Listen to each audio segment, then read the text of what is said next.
তুমি আমার উত্তরটা দাও তো। বলো। আল্লাহ পাক সর্বপ্রথম কাকে সৃষ্টি করেছে তুমি আমার বলো।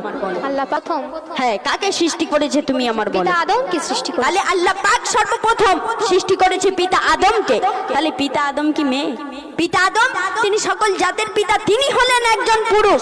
তাহলে তুমি কিভাবে বলছো যে তার মানে নারীর সম্মান বেশি, আর তুমি বলছো যে নারীর সম্মান বেশি, আর আমি বলছি যে পুরুষের সম্মান বেশি। কিন্তু আমার আল্লাহ পাক তিনি কোরআনের মধ্যে কি বললেন যে আমি সর্বপ্রথম আমি পিতা আদমকে সৃষ্টি করেছি, আর আদমের বাম পাজরে রেহান নামক একটা হাড়ে আমি মা হাওয়াকে আমি সৃষ্টি করেছি। কিন্তু আমি মা হাওয়াকে আমি কেন সৃষ্টি করেছি? যে পিতা আদমকে একটা দাসী লাগবে, তাই মা হাওয়াকে আমি সৃষ্টি করেছি। তাহলে তুমি কি বলতে চাচ্ছ? আর তুমি যে তার মানে বলছো যে খালি নারীর সম্মান বেশি, নারীর সম্মান বেশি। আরে নারী তো প্রত্যেক পায়ে পায়ে ভুল করে। কারণ হাসানকে জহর পান করেছিল কিন্তু এই নারী,